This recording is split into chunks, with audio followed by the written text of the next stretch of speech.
This night is to give some of those students a chance to share their talent, creativity, and what makes them who they are through this event. This event is modeled off of inspirational TED Talks. They usually last 15 to 18 minutes long. As an extension to Lakeview's Charity Week, we decided to have a TED Talk and create a night for kids to express themselves about what they feel inspires them and makes them feel successful. As you all sit here in this audience, we invite you to sit back, relax, and be inspired by the elementary, middle school, and high school of Lakeview Public Schools. What is an obstacle? I think an obstacle is something you're not good at. I remember when I was 4 and first started taking dance. I was excited to be a ballerina. I had my cute pink leotard and was ready to be a superstar. But I faced the obstacle of not knowing how to do the positions. Eventually I improved by persevering and getting lots of help from my dance teachers. Okay, I may not be a superstar, but I'm pretty good at it, thanks to the help of my dance teachers. It doesn't have to be something you're not good at. I mean, it could just be something that's challenging yet you're able to do. For example, I play soccer. I know how to make a goal, but sometimes there's an obstacle because my opponents on the other team get in the way of me making my goal. In this case, I have to be determined and not give up to get my shot in the net. You're right, Sydney, but an obstacle can be more than just scoring or playing soccer. Obstacles are things we need to overcome. They can be our worst fear. I remember being afraid of the dark, thinking a monster would come and scare me. Even though my parents would tell me, Molly, they're not real, I had to fight those monsters in my dreams by believing myself and knowing I was strong.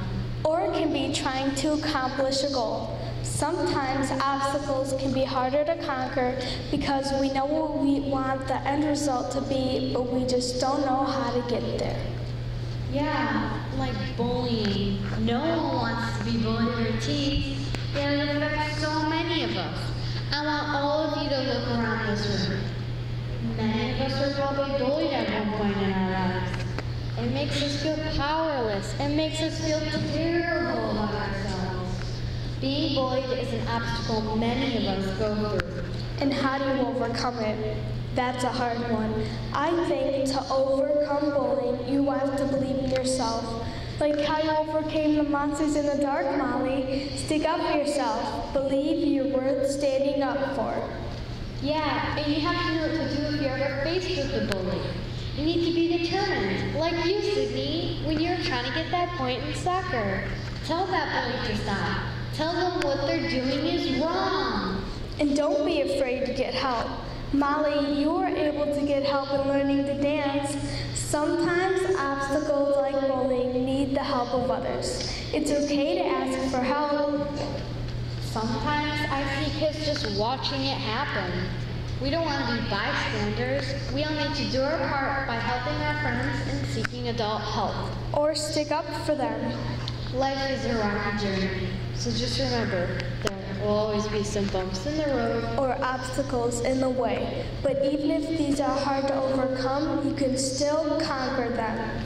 We need to stand up to our obstacles, so stand up with us right now. And make this pledge with us.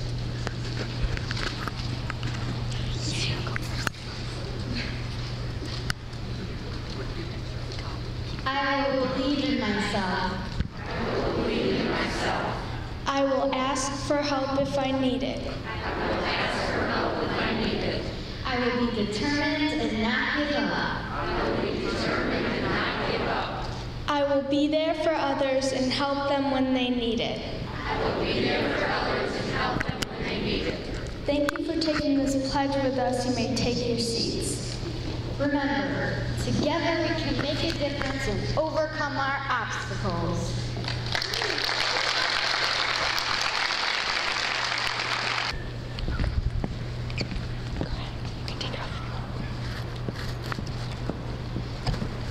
Hello, my name is Emma Nink.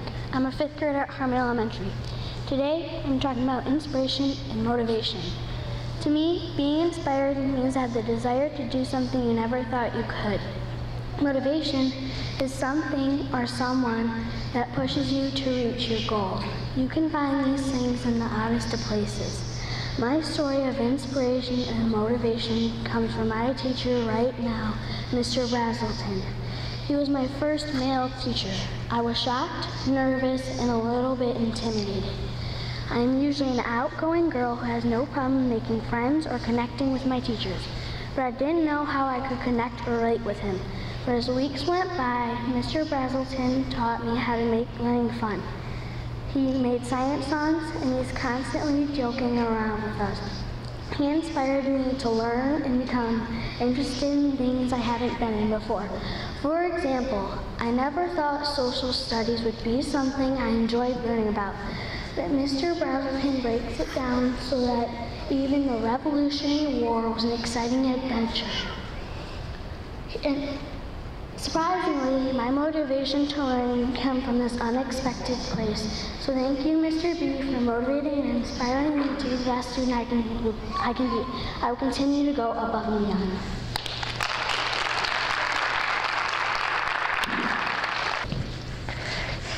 Overcoming adversity.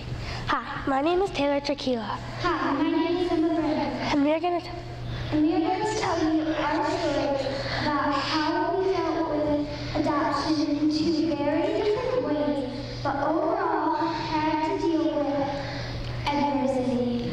Overcoming adversity can be rough, but you have to overcome it. You have to try. Your problem can get tougher and tougher. People say let it go one ear out the other, but that's not true. A problem can be really, really hard to overcome, but you can do it. And it's never too late or never too early. I started when I was just born. Adversity. Well, Taylor, I started when we were young. Well, it's hard to overcome something that really hit you. Everyone goes through it, even me and you. My baby cousin Grace's parents did some bad things, so we moved in with me for a couple of months, 4 to be exact. At the time, we thought we were basically going to adopt him, but then... Adversity. Wow, Emma, it must be really tough having a new baby move in unexpectedly. Anyway, back to my story. It all started when I was lying in the arms of my mother and father, Janet and Greg. The nurses and doctors took me away. Was I going to be adopted? I was going to be adopted by my grandma, who was 60 at the time and had a full-time job. She did what was right. She overcame her adversity by adopting twins, me, Taylor, and my brother, Trenton. 4 short years later, my grandpa died, which left me, my grandma, and my brother to be the 3 musketeers. I already lost my parents. Who else was I going to lose? Adversity. Dang, Taylor, I feel so bad for you. Well, back to my story. When his dad got out, he tried to get him back, but we didn't think he was ready. So we had to fight to keep him for another 3 months. After that, he just walked in the door and took him. I got so mad I started to cry. He lived with me for 7 months and was like my little brother, and now he's gone. Adversity. Wow, Emma, what a struggle you had to put up with. Well, unfortunately, my life didn't get any easier either. At the age 4, I found out my parents were on drugs, and I couldn't see them. Could you imagine not being able to see your parents for the first 4 years of your life? I started to think, was I still normal? I lived as a handicapped grandmother that can't do what normal parents do. But I had the heart to accept that. And boy, am I happy I did, because I love her with all my heart. Adversity. I'm so sorry, Taylor. Well, things are starting to get better now. I see Grayson every Thursday. I don't really like it. I liked it better when he lived with me, but it's still time with him, so I'm happy about it.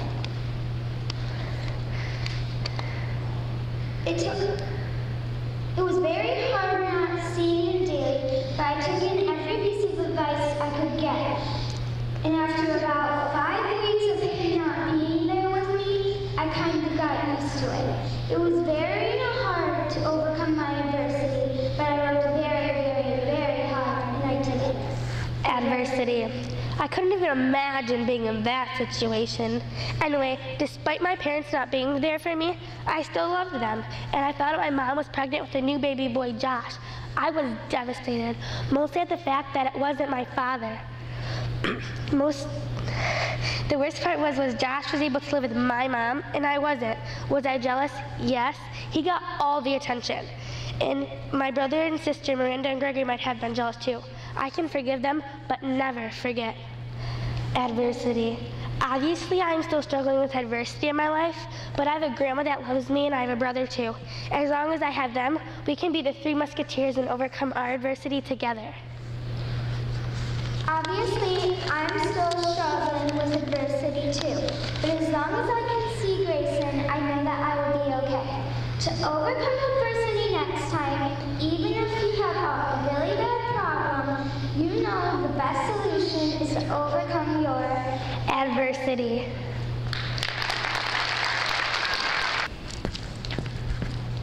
Who am I? And by that, I mean, who are we? Not as one immense mass of the human being, but as individuals, as ourselves, the imaginative, psychotic, wondrous phenomenon that is simply us. Every person in this room and this world is unique. Now, I'd like to ask you a simple question. Who are you? Sure, you may be a teacher at Ardmore Elementary or a student at Jefferson Middle School, but those are the generic things about you. Those are the things that are not unique. Yes, I may be a 5th grader at Princeton Elementary, but I am much more than that, and you are too. Now, I'd like to ask you all another question. Do you really know who you are? Sure, your friends may call you creative or optimistic, but that's just what they call you. How do you think of yourself? My friends call me funny and annoying, but that's just what they think of me. Yes, I do think of myself as funny and annoying, but I'm also unique. Books are also just as unique. Same with artwork and songs. Okay, most songs. Thinking about you, Taylor Swift, which every song you write is about breaking up with a person who you don't even want to date. Now back to what I was saying after my little Taylor Swift rant. There are other things besides humans that are unique. Like dogs and cats, for instance. They all look different. They all have different personalities.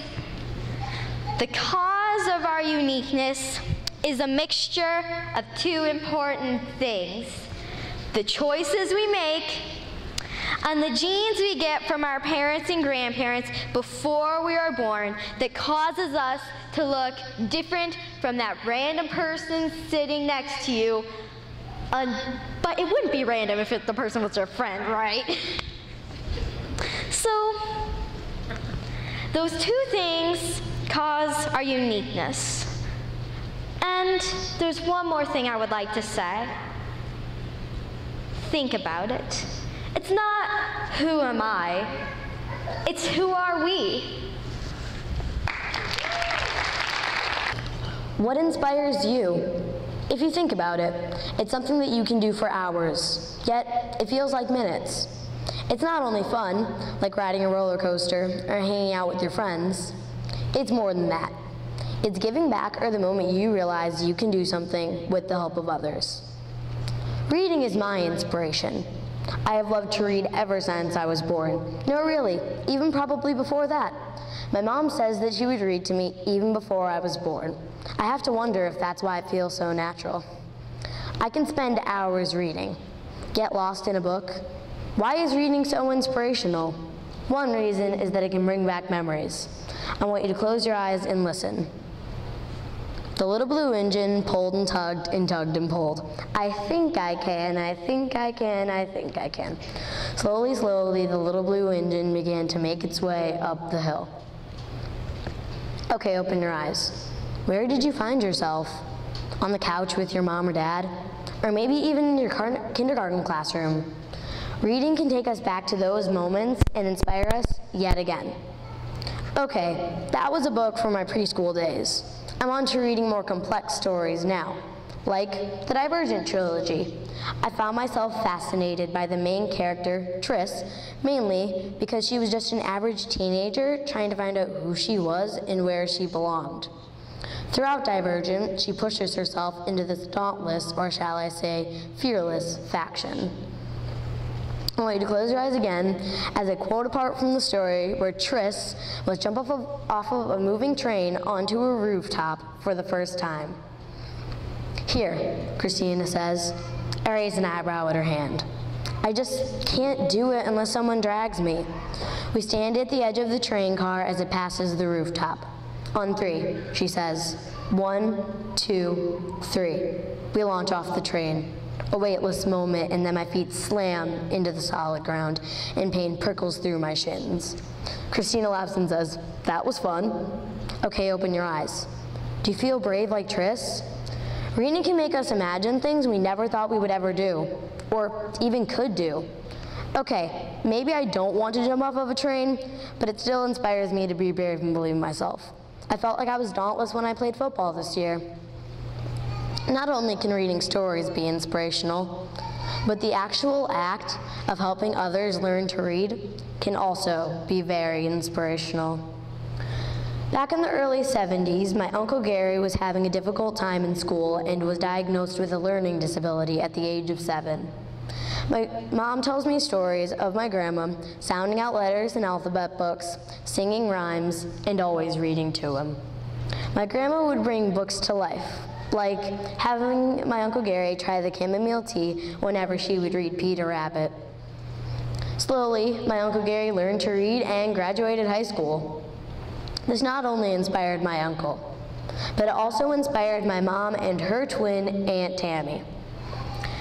They are now both elementary school teachers, and I have heard them both say, I will not give up on a student. Everyone can learn to read. Reading can inspire us to push ourselves, believe in ourselves, and give back to others. So how will reading inspire you? Just pick up a book and see where it takes you. I will now leave you with a quote from a book I just finished reading, The Fault in Our Stars by John Green. My thoughts are stars. I cannot fathom into constellations.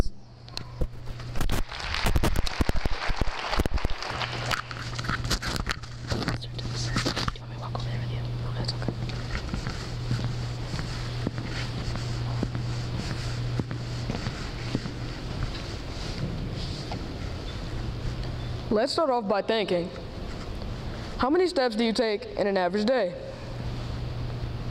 Now, can you imagine how painful those steps would have been if you weren't wearing shoes?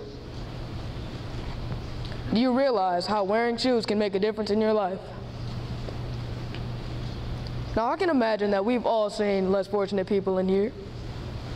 Maybe they can't afford the best shoes or shoes at all. But one particular day, I myself saw a less fortunate person. On my way to Lakeside Mall, which is only 8 miles away from here, I saw a man bent over in a dumpster.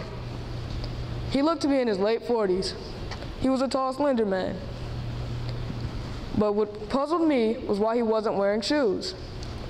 So that day, I went home and thought about it for a while, and then I became fascinated with the fact that I could do something to help him. That's when I decided to create an idea called Shoes Off My Feet.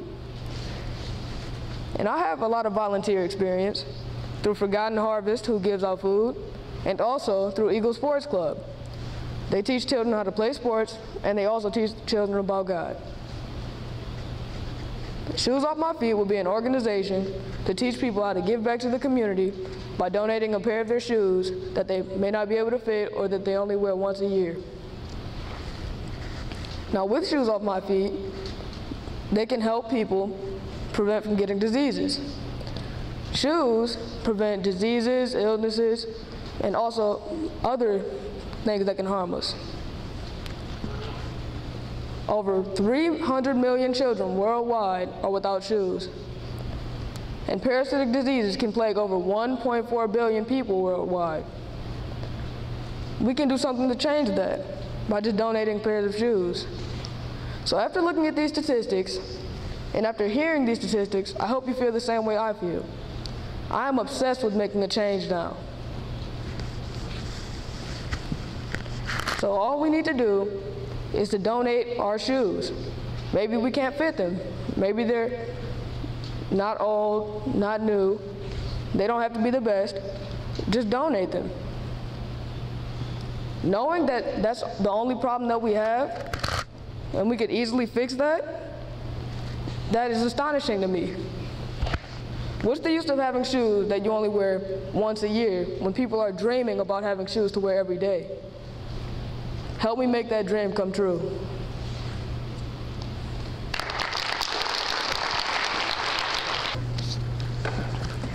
Different, unique, out of the ordinary. Each of these words means something different to every level of society today. In the dictionary, different means not the same, and unique is defined as being the one and only. Out of the ordinary is defined as unusual. To me, these words mean myself. To you, they can mean something completely different.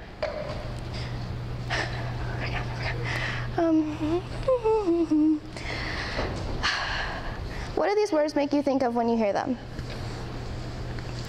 Think honestly. The first thing that comes to mind. Is it a person? Maybe the word? An action? So what's society's definition of different? Not normal, right? Then what's normal? My favorite way to explain what my idea of being normal is to use a quote.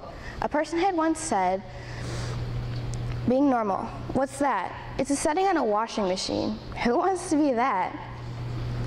Let that sink in. It's true, isn't it?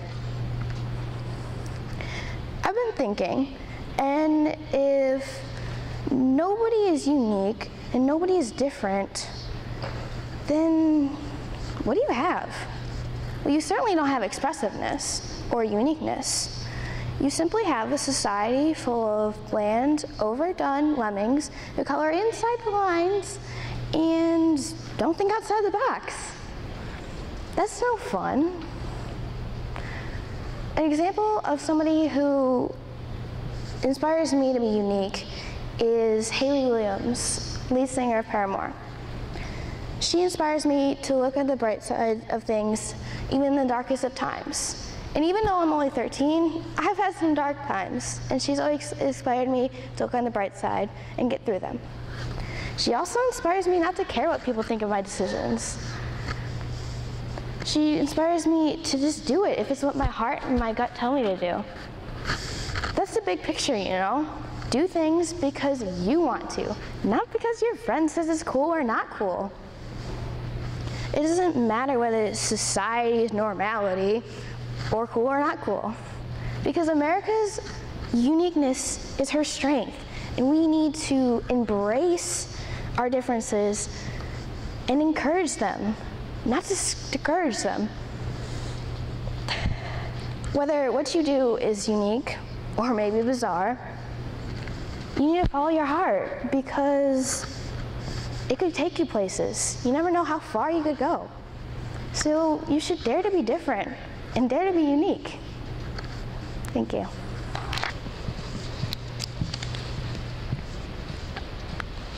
I always like to be challenged.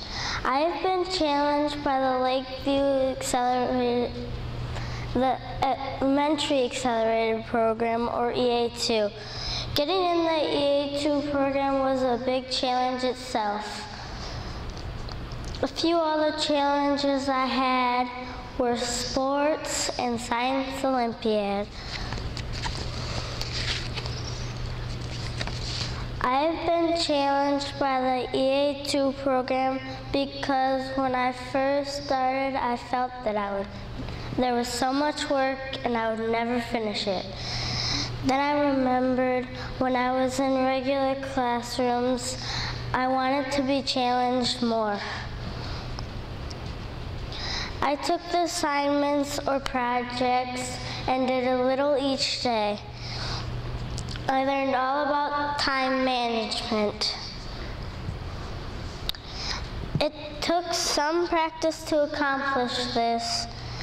Sometimes it was overwhelming to learn so many concepts at one time.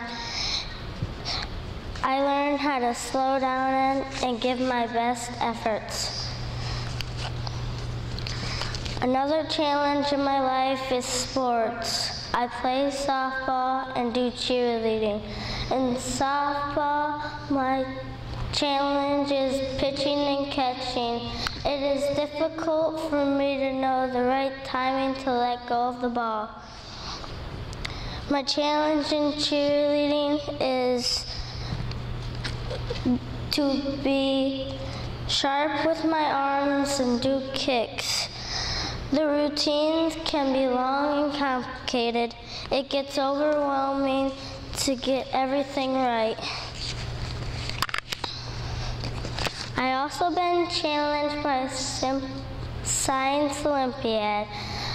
My 2 events were A's for Anatomy and Simple Machines. In A's for Anatomy, my challenge was remembering all the body systems. The hardest one I had to remember was the nervous system. In Simple Machines, I felt confident because I practiced a lot. How I overcame those challenges was breaking up the work into smaller parts, relaxing, not getting overwhelmed, and prioritizing. Don't be afraid of a challenge. The rewards are worth the effort.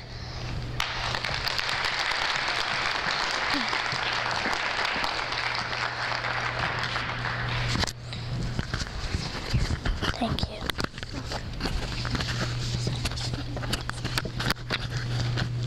Thank you. We all face challenges, and what obstacles will we overcome?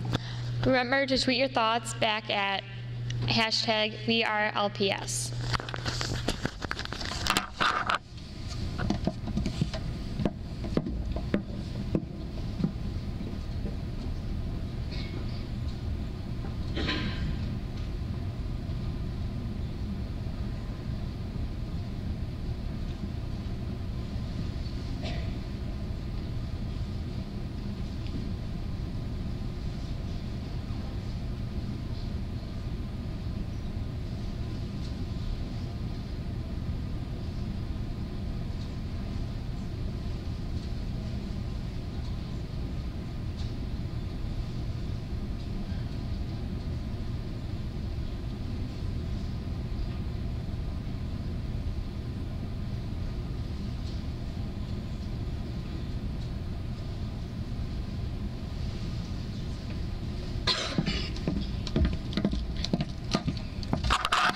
All right, thank you for your tweets. Our next speaker is Jessica Witt. She is 18 years old and is a student at Lakeview High School, but Jessica is actually not here with us tonight. She's on the Lakeview varsity soccer team, and her game versus our rival, Lakeshore, got rescheduled to today. What would you say if I told you that Mia Hamm was born with a clubbed foot? She had to wear a cast on her foot for most of her childhood.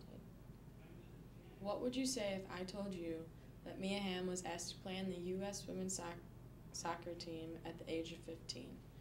She was the youngest girl to ever be asked to play on the national team. She's the author of Go for the Goal, A Champion's Guide to Winning in Soccer and Life, a gold medalist, a Hall of Famer, and was one of the most decorated soccer players in the world. It's amazing how she was able to achieve so much even with having to get past the obstacles and recover from multiple surgeries to fix her clubbed foot early on. Everyone faces challenges in their life, but you just need to keep pushing through. Picture this. You are sitting at your 10th birthday party and you're about to blow out your candles. Everyone is singing to you and you look up.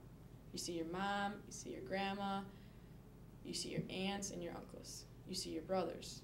But there's one person that is missing, your dad. That's the one person I've been missing since I was 5 years old. Growing up without him wasn't always the easiest thing to deal with. No one can replace the relationship that a father and daughter have.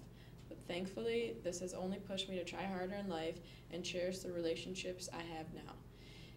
It is not always something that is visible when someone has overcome a challenge, and sometimes it's easier to put a smile on your face and say everything is fine.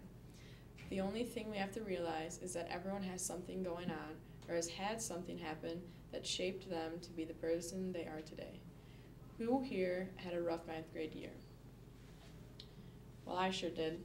My 9th grade year, I fell into a lot of peer pressure and I went down the wrong path. I hung out with a bad crowd, dated the wrong guys, and I let my grades slip. This started my rebel stage. I was only 15 years old and a rebel. My family and I became more distant as the weeks passed on. I ended my 9th grade year with a cumulative GPA of a 1.7. After attending summer school my freshman year, I realized that I wanted to take school seriously. I began to believe that I would have more options if I brought my grades up.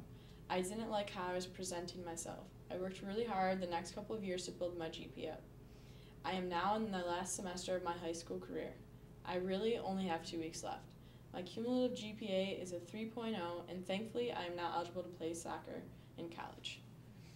I never thought that one day I would be going to play college soccer at Madonna University. I had only dreamed about this and the opportunity I am now given.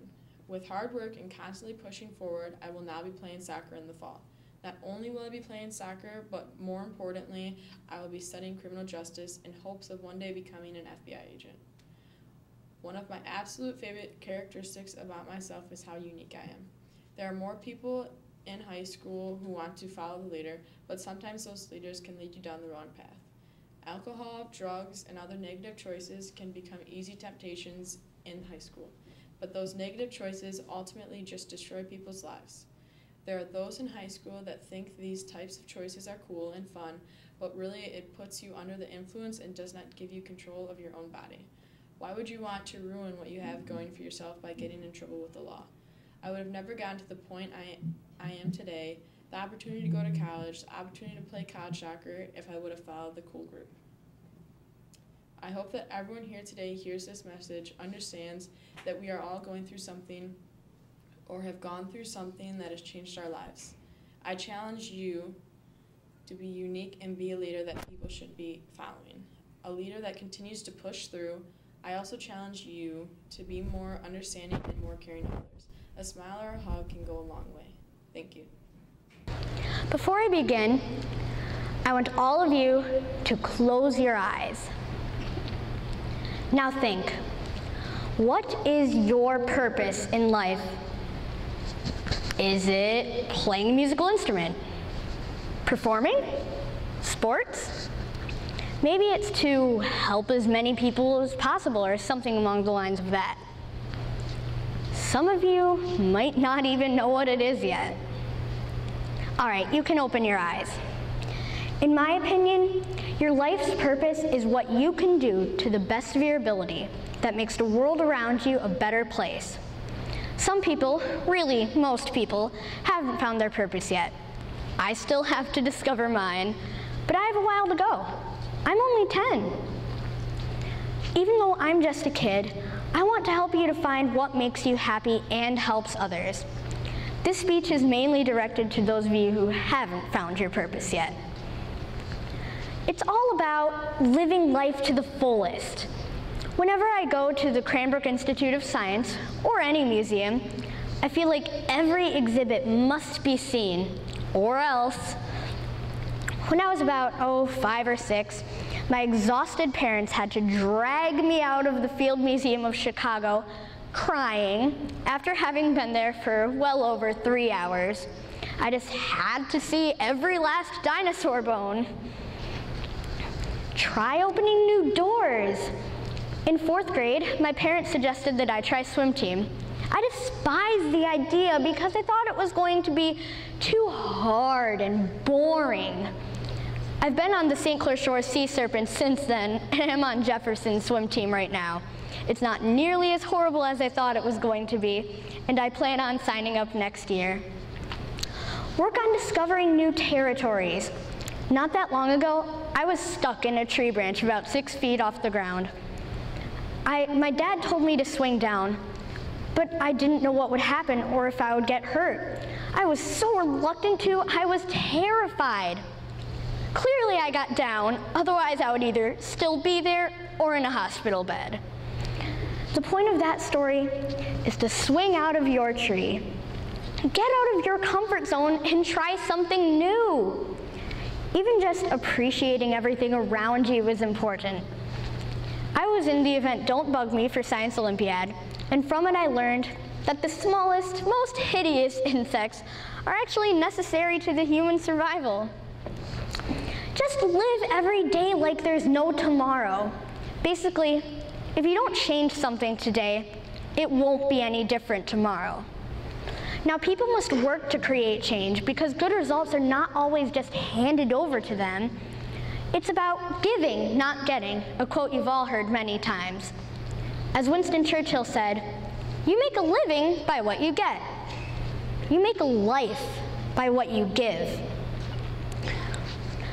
You can't just get inspiration from someone else your whole life. You must also give inspiration. You need to pay it forward to the rest of the world. Maybe one day, you'll find that you're an inspiration to the very person who inspired you in the first place. You can go places. Dr. Seuss even said, "Oh, the places you'll go."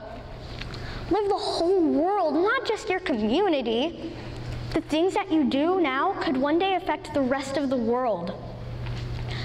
Now, if you discover your passion and make it a reality, it opens up a door to a whole new world of inspiration. No matter what it is, your life's purpose will always involve inspiring others. Learn to appreciate the grossest little insects. Have the courage to swing down from your tree branch, and then you realize the sky's the limit. Thank you.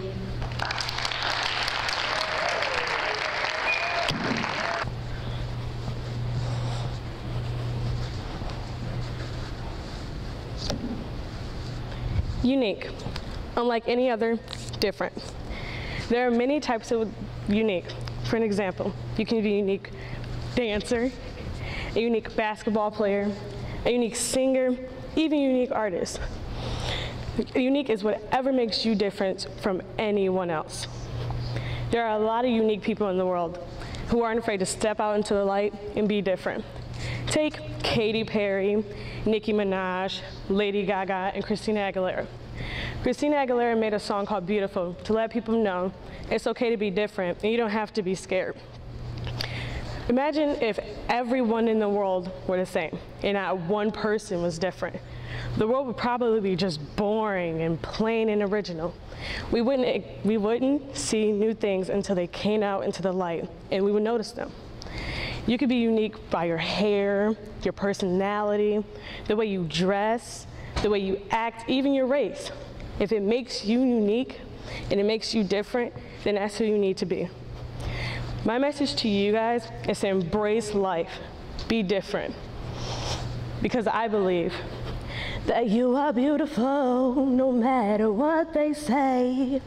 Words can't bring you down, oh no.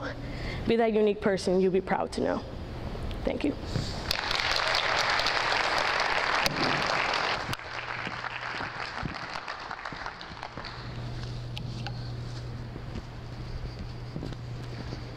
Overcoming challenges is a part of everyday life. I imagine every single one of you out there tonight has had to overcome a challenge today, because I know I have. There are two challenges that I had to overcome almost 2 years ago, but I still battle them to this very day. They both happened in 2012, one in May and one in November. In May of 2012, every single day began to become more difficult. I was experiencing excruciating pains in my abdomen, so I decided to go see a doctor. After 8 days of hearing machines beeping, IVs dripping, phones ringing, and nurses talking in the pediatric unit of St. John Hospital, I was diagnosed with ulcerative colitis. Now, in case some of you do not know, ulcerative colitis is a chronic disease that affects the colon. I was discharged but placed on multiple medications. And after a year, I had my first relapse. They put me in the hospital for another 8 days.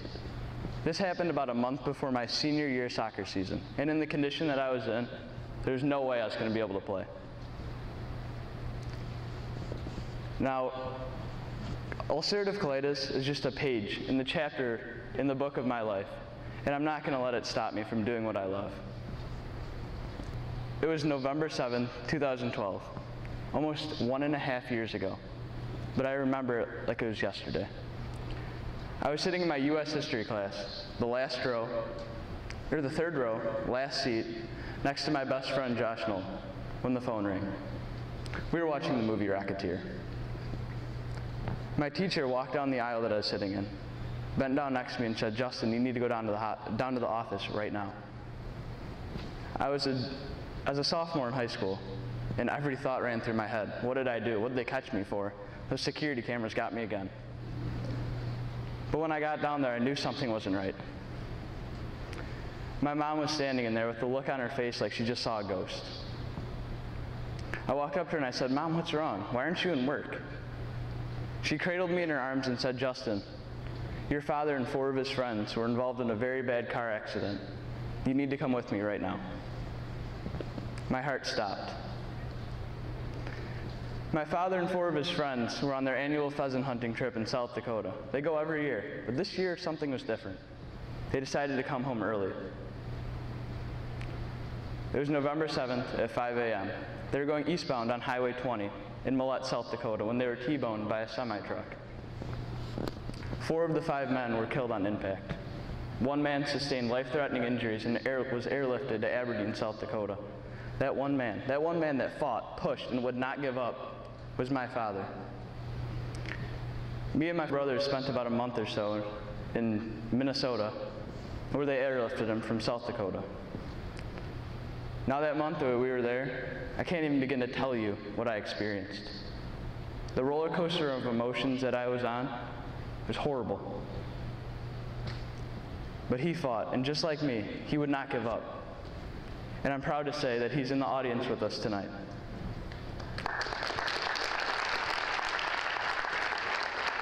Now, no matter what slows you down in life, do not give up. You're never too old to achieve your dreams. And once you achieve them, it's not what you get, it's who you become.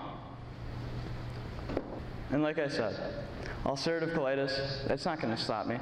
That's not going to slow me down. And do not give up. Keep pushing. Keep fighting. Do not stop, no matter who tells you to.